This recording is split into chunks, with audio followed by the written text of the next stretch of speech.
2 minutes later, and it's done. After a few minutes in the pan, the lamb is pretty much done. Yum, yum. Assalamu alaikum, guys.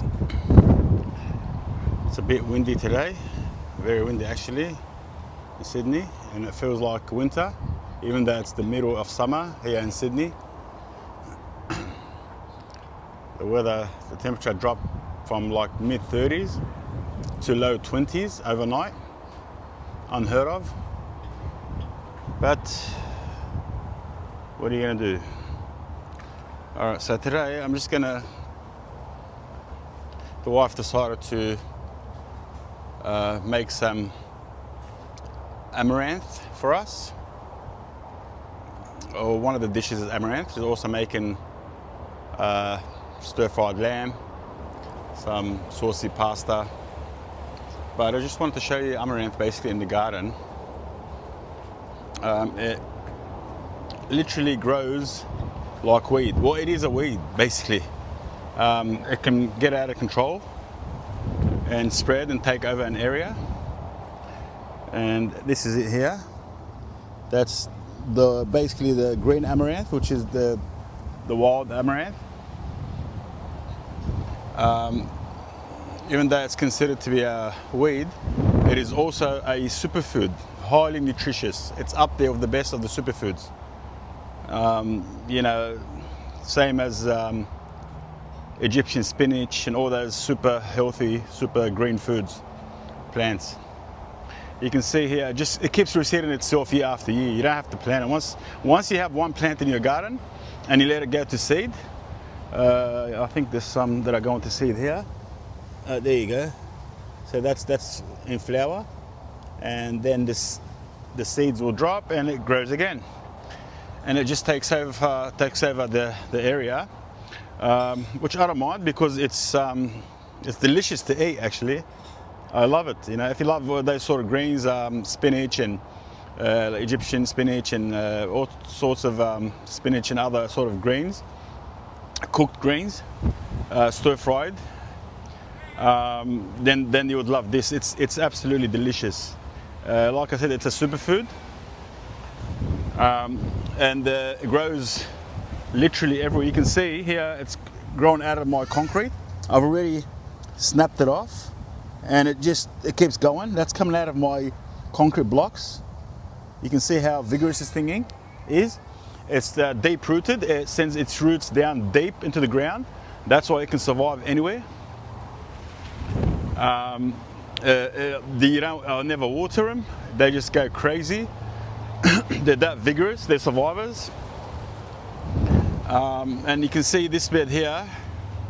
I need to clean all that up because I've got plenty of it. I cleaned this bed up yesterday actually. You can see the amaranth here. I've cleaned it up and I use it as mulch around my baby citrus trees. The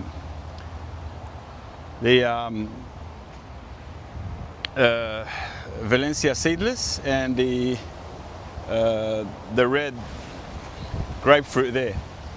Okay, the little one wants to help. Okay, yep. You turn it over. Yep. So yeah, I'll use it as mulch, as food basically. Not only is it delicious for us to eat, the plants also love it. So you feed the plants with it. So you chop and drop or pull it and drop. It acts as a barrier like mulch that prevents any other weeds coming up. And it breaks down into compost and it feeds the soil. So yeah, like it's a plus for me. But you can see it just grows everywhere, you know. There's a new batch coming up there. Some babies there. Yeah, it's just yeah, it grows everywhere. But like I said, it's super delicious, super nutritious, super easy to grow. You don't have to do anything, and you can use it for the garden as mulch and you know, and compost and things like that. You can see that's the I've been trying to catch them on camera. So they're the the stingless wasps that are all over my garden lately. They're native, they're good for pollination, and they just hang around here because there's a lot of blooms and things happening, and they're excellent pollinators, especially in the Australian bush. They're good for the Australian plants and natives as pollinators. You can see here the pomegranates are starting to put on some size. Yep.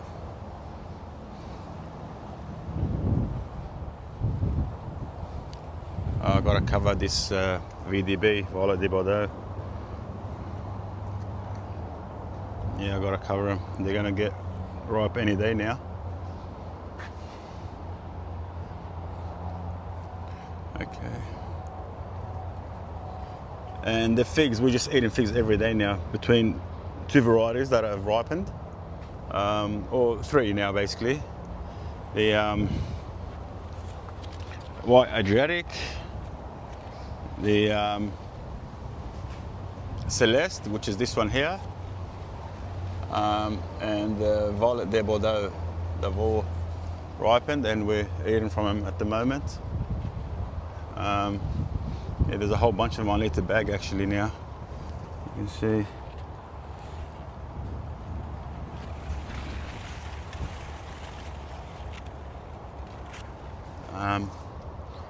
They're just beautiful to eat, those things.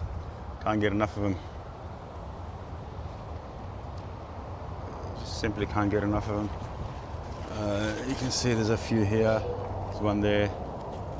Another one there. That needs a day or two. Even though it's been raining heavily, or on and off for the last 2 weeks at least, they're doing just great. Those figs.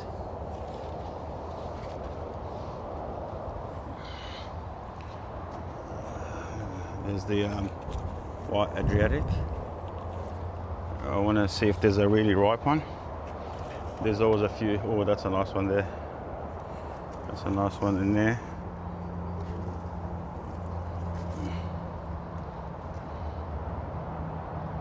Yeah.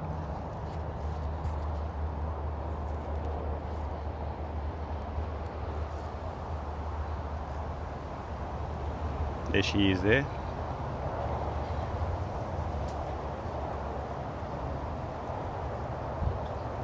That's one of the medium size, I would say, medium to small. They get much larger. Haven't split. They're holding up to the weather well.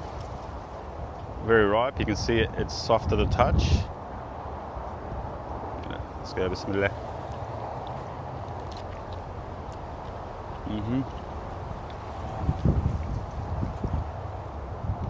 Yeah, that's just heavenly, mashallah, heavenly. It's oozing with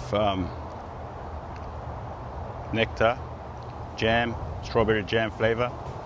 Beautiful, beautiful fig.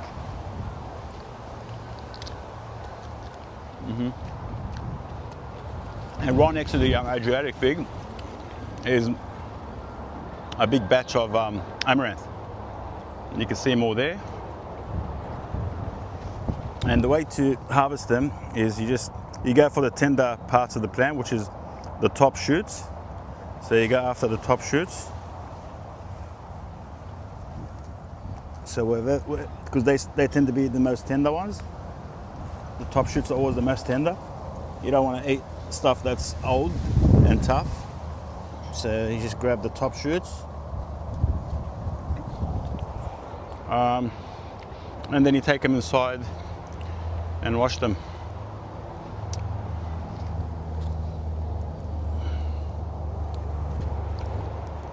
And there's a few figs here actually still. It's a shame to come near the oh, she's nice. Next to the figs and not have a few, like that's not right. You've got to have a few figs every time you come past. So let's go this one. That's a good size one.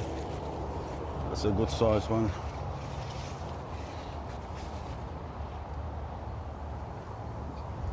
Yeah, they're just everywhere now and they're coming in hard.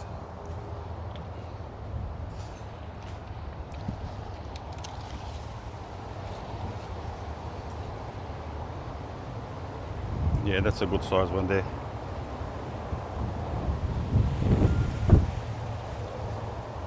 So, yeah,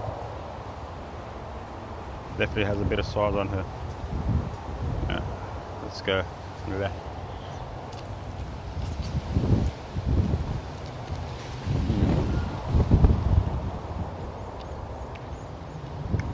Just gets me every time.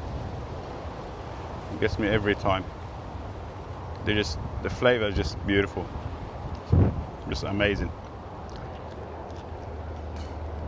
All right, I'm gonna continue harvesting the amaranth, then we'll go in the kitchen and start cooking.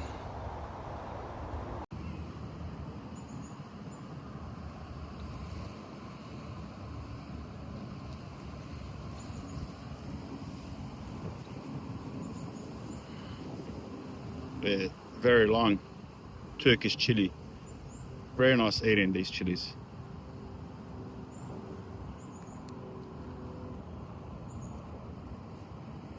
The amaranth has been picked and cleaned, ready for the pan. You saute some onion, garlic, and chili with some olive oil.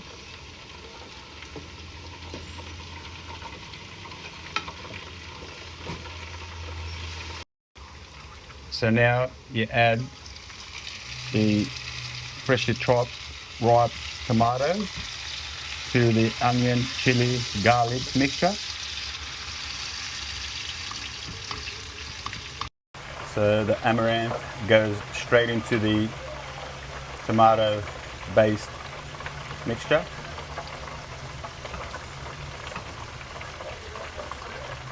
And you just toss it around until it wilts, mixing it in with the rest of the ingredients.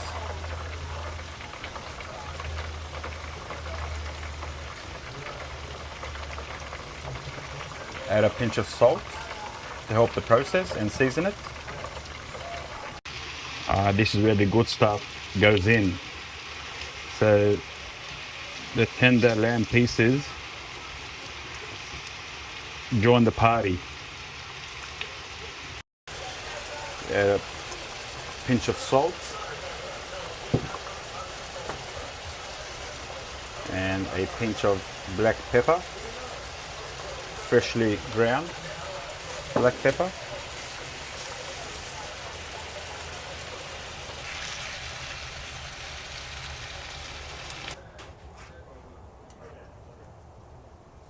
A bit of garnish, never hurt no one. That looks so good, man. The handmade chips are doing their thing. And this is the kids' request. They wanted a soupy pasta, macaroni dibbers.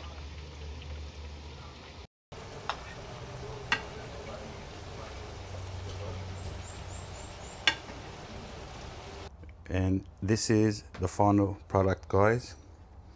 Simply a feast for the eyes. So you have the earthy, aka amaranth, which is considered a weed, a superfood of a weed that is. Some saucy spaghetti pasta, freshly fried chips, and stir-fried lamb pieces with chili, onions, in ghee, the good old stuff, and just as a cooler to cool things down, just a bit of Greek yogurt, and to heat it up again, chili again. Looks amazing. Thank you. Okay, so you just go straight for this.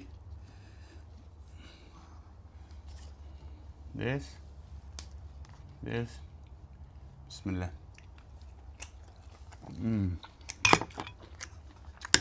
bit of yogurt behind it. Oh wow, I love this dish. Okay, the lamb. You slap it in, grab a bit of everything. Then you scoop in the Greek yogurt. You gotta chase it with the chili, straight in. Bismillah. That chili, Turkish chili, amazing. Just the perfect amount of heat, not too hot, not too mild, in between, very crisp, beautiful. And you finish the meal off with a beautiful handmade desserts. Again, looks delicious.